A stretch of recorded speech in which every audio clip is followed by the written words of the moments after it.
We have right here in our studio Pak Teuku Rezasyah, our international relations expert from Padjadjaran University in Bandung, West Java. But before we greet Pak Reza, please allow us to take off our masks so that our conversation will be clear, and we can like also mumbling. We can also see Pak Rezasyah's face. Pak Reza, how are you doing, Pak? Thank you very much for taking me in. Yeah, it's an always a honor. pleasure. It's always a pleasure Exactly. for us. So our first question for you, Pak Reza, what do you think about the president's mission on his visit? So he's not only visiting Russia or Ukraine, that already shocked us as Indonesians, right? This is the first leader visiting both countries. Asian leader, and he now also visits Germany, where G7 summit is taking place. What do you think about this visit? This is a surprise here. We Indonesians hardly think that our president will do this kind of departure to the war zone area. But earlier on, German president was here, and then the German president invited Indonesian president to come to Elmau for this G7 meeting. So there would be what we call a straight line between Germany, Ukraine, and Russia. I'm quite confident there that his trip to Ukraine and Russia would be very beneficial, not only for Indonesia but for the world peace. Let's begin with G7. In this G7, we are dealing with 7 richest countries on earth. They will chart their future, the future of the world. Even though they do not say, for example, they have prepared $600 billion to compete with the Chinese Belt and Road Initiative, and they will talk about further investment in all parts of the world. But the good thing is, our president is there. He will attend the whole set of the meeting from the opening. This is a very elite group, and our president is there. Yes, he has been invited along with other countries such as Senegal, and then India, South Africa, and Argentina. Okay, the good thing is that that's the first benefit. He will witness the progress of G7. That's one. Germany. The second benefit is our president has received so many invitations to conduct bilateral meetings. Let's say Indonesia, Germany, Indonesia, France, Indonesia, Italy, Indonesia, Canada, maybe Indonesia, US, we don't know. Information remains confidential at this stage. That's the second. And the third one is, I'm sure Pak Jokowi will also have special meetings with countries under non-aligned movement. In this case, India and South Africa. So he will have with him so many perspectives, bilateral perspective, and then whole package of G7 perspective, and then perspectives also from non-G7 and non-aligned movement, let's say Argentine. So he will have heaps of perspective, and the last perspective is Jokowi will bring with him knowledge how to link achievements from the G7 coming to G20. It's really interesting because you mentioned that India is also invited, as well as South Africa, but they are part of BRICS, right? In economic perspective, it's part of the Western world. So how do you see that Indonesia, as well as India and other non-aligned parties, but they are part of the Western economy movements or organization, will help solve the problem? This is the strength of Indonesia. We are not belong to the BRICS, we are not belong to the G7, but we belong to G20, and we have our own credibility. ASEAN, non-aligned movement on organization of Islamic conferences. We are not considered as hostile, either from the Washington side or the Beijing side. So this is the beauty of Indonesia, the beauty of Indonesian non-aligned movement, the beauty of Indonesia being part of the non-aligned movement. So our principles is free and active foreign policy. We absorb knowledge from you, we absorb the strength from you, we absorb ideas from you. But when it comes to our intrinsic decision to meet the Ukraine and the Russian, we have our own way. So this is something called thinking outside the box. Very difficult to be examined, but our president, he has a constitutional mandate, to come to the war zone. Yeah, Ukraine. I'm just wondering, you know, it's a very risky, you know, It is risky. Travel to Ukraine and to Russia, whether you know, whether it's through air, land, or whatever it is. But President Joko Widodo is taking a very high risk here. Do you think that he will be successful enough, though, in creating a dialogue between Russia and Ukraine? I mean, we know that all the sanctions from the Western countries, the U.S., is not doing anything to Russia. It's not stopping it from this type of Aggression. aggression. That's right. I think what Pak Jokowi has at the moment is the mandate from the Constitution to help producing a peaceful world. That's it. That's why he knows he has the mandate from the Constitution, from the history of Indonesia, and then from the 270 million of Indonesian, he takes that risk. This is beyond my imagination, because I have witnessed that even Joe Biden himself, he's quite reluctant to go there, to the Ukraine. This is a war zone. But our president has guts and he makes decision. And of course, this will demand a massive kind of collaboration, Indonesia with the NATO countries. If we think on the spider web, imagine the spider web is hanging above Europe. Yeah. So he needs to deal with the dots, with the pieces, with the lines on that. And this is under the control of NATO. Yeah. Well, any visit to other countries, it's supposed to be making advantage to Indonesia. Oh, so yes. by the visit of President Joko Widodo to Germany, to Ukraine, to Russia, what do you think will benefit Indonesia in this case? Firstly, we can convince ourselves that we are a peacemaker. We are an honest dialogue partners. And then we would like to find seeds of collaboration, seeds leading to everlasting peace. Seeds exist in the heart and mind of the president of Russia and also the president of Ukraine. I think it is very difficult at this stage to measure what kind of success Pak Jokowi will bring. But to fly there itself, it is a great achievement. Do you think it's going to be significant? I mean, talking about the war and the sanctions have been put in place, and you know nothing has changed. Would this be significant? The visit of President Jokowi to both countries to make or to broker the peace deal? Well, the idea starts from the mind. The process is thought, words, action, habit, character, destiny. So things should start from the thought. So Pak Jokowi believes that the idea of peace is there. And then maybe he also thinks that the two leaders, at least they have a belief that there must be an end. But to convey the message, this is very sensitive. This is very sensitive. Maybe Pak Jokowi can speak frankly with the President Zelensky. But when it comes to Putin, he needs to be very careful. And this is the first time a world leader comes to visit both the leaders, and it's going to be quite, the world is eyeing on this because you know he is the first world leader to visit both both leaders. What can we expect from this peace deal effort by the president? First, our president have to inform the latest development with regard to the G7 and what are the results of the bilateral dialogues done by Indonesia, aim for peace. And then also we need to convey the Russian that the role of Russia is there to shape the world economy because Russia is part of the G20. This is the framework. And we Indonesians, we are not taking any benefit from our coming here, but we will work with you to help producing a world peace. And in this case, I think the choice of words must be very careful.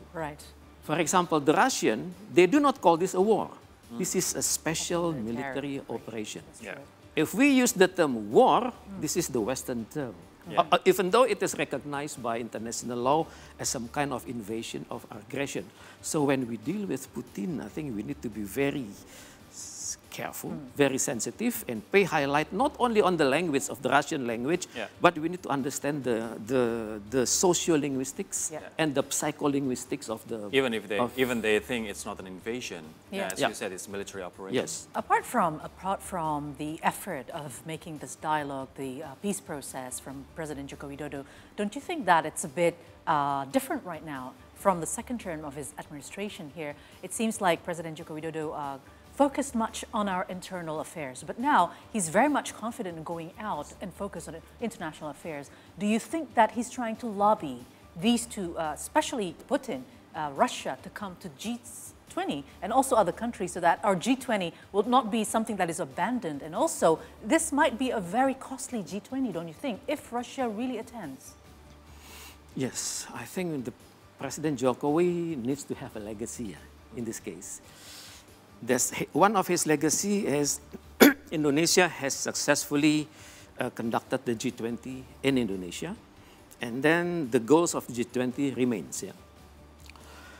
Well, but in this case, let's go back to the theory. The theory says foreign policy begins at home. So when home is all right, when all actors are considered to be okay, there are no disturbances inside the country, I think Pak Jokowi has reached this level. His comfort level is there. He's living in Indonesia. He's confident that Indonesia remains okay. And then now comes to the international venture. And then the hotspot at the moment is Ukraine and Russia. And in this case, he needs to convince Russia in a very humble way that there are a role for you to play in the G20. It is about time for the world to witness the true story of your special military operation, because the world has been thinking from the Western lenses. So I think Putin, this kind of encouragement, invitation, and then role to play for Russia in the future, I sincerely hope Putin will come to Indonesia, even though the risk is there. Biden may not come. But we have had... But that can change as well, right? That can change as well. That can change as well, because things in Russia, things in Ukraine may change. For example, there could be a peace settlement. We do not know, for example. There must be a secret agreement between the Russian and the Ukraine and NATO and Germans about this. For example, how to produce what we call it, a neutral Ukraine, for example. NATO no, but EU yes, for example. So this is something the Germans, the disputed parties needs to discuss, and Indonesia needs to convey what kind of latest information do we have. It's really interesting because geographically Indonesia is far, far away from Europe, right? And Indonesia is obviously not part of the EU. Correct. And the conflict between the two countries is not only about military conflict, but it trickles down to energy conflict, trickles down to economy sanction and all that stuff. How significant President Jokowi's effort in this mediation effort in bridging between EU and Russia, as well as Ukraine and Russia? Is this a mission impossible that is really hard to achieve, or you see there's going to be, a significant result from this? Some experts call this a mission impossible, because we are far away and we're talking about someone else's business here. But things will not happen immediately, but things will happen. This is like a water dropping to the stone continuously, and at the end the hole is there. In this case, Pak Jokowi needs to, well, as a scholar, I do not know his diplomatic scenario, his agendas, I do not know. But in this case, we need to deal with Russia, a country who has done a special military operation. We cannot encourage him to end this operation, We cannot encourage him to do a ceasefire, but we need to put ourselves in his shoes. He's in a full confidence now. And what he needs, I think, is something called a face-saving device. Right. I have reached my opinion. I have reached my goals. I'm winning. But no need for me to say that I'm winning, even though I could have occupied the whole Ukraine within 7 times 24 hours. Wow. And then what Indonesia needs to do is to absorb knowledge from Ukraine, knowledge from Russia, how to produce a peaceful world. And nobody is blaming you. Yeah. Nobody is condemning you, but everybody will respect your right. As the descendant of the former Union of the Soviet Socialist Republic, the world will recognize your role, your leadership role.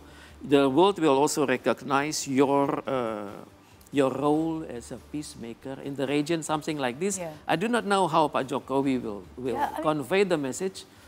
First, convey the message, and then, sir, if Russia really comes to the G20 summit here in Indonesia, how do you think Indonesia could play the role so that Russia doesn't feel alone?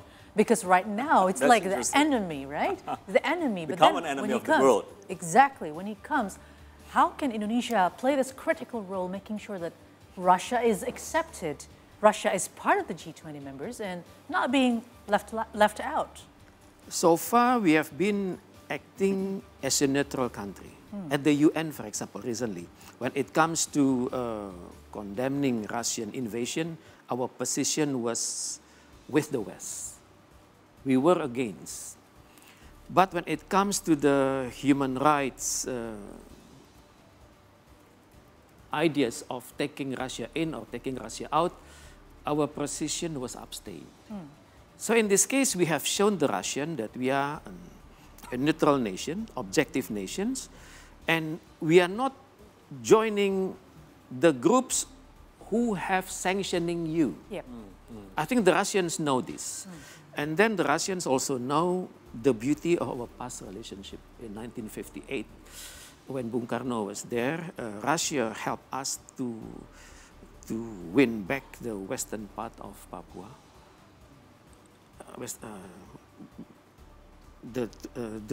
What we call it? The Operation Mandala was there. Yeah.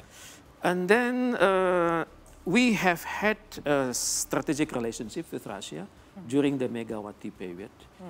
And then I think the Russians know that Indonesia is an honest, non-aligned member, and we will respect Russia once it's come to Indonesia. We will not put Russia in the corner. Yeah. We will not let others blame Russia.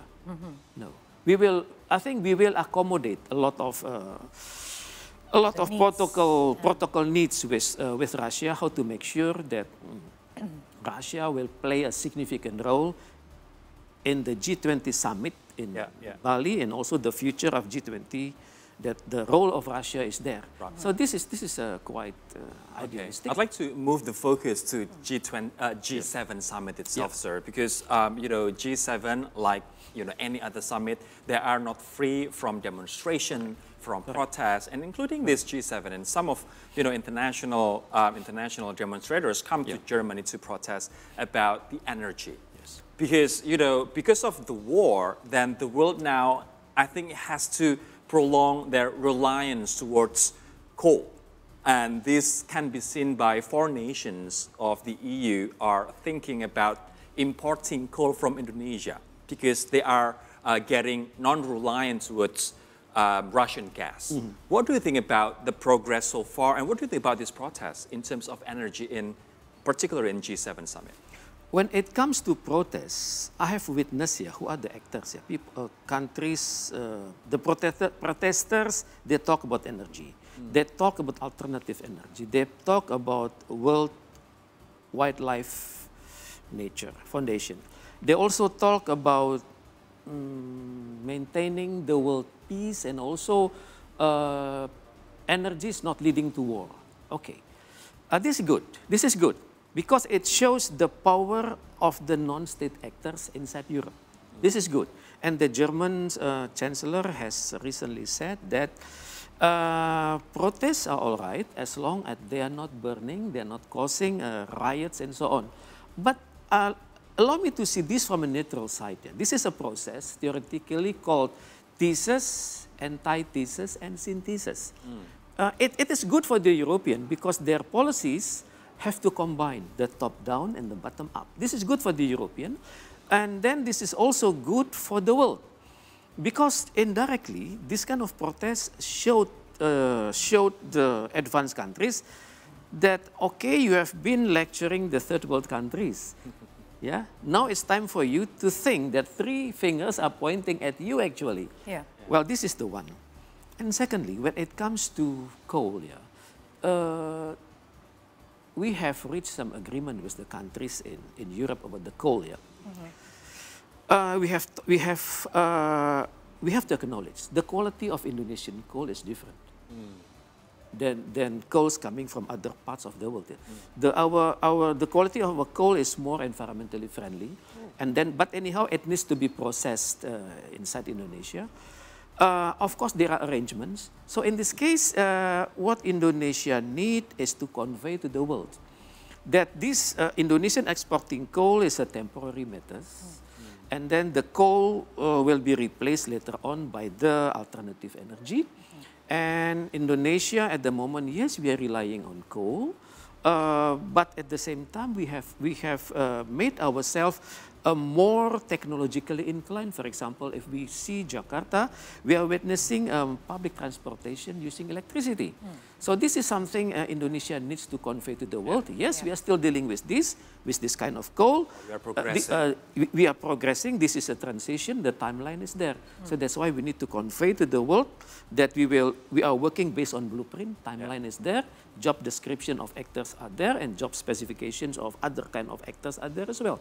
This is something we need to convince the world. Right. All right.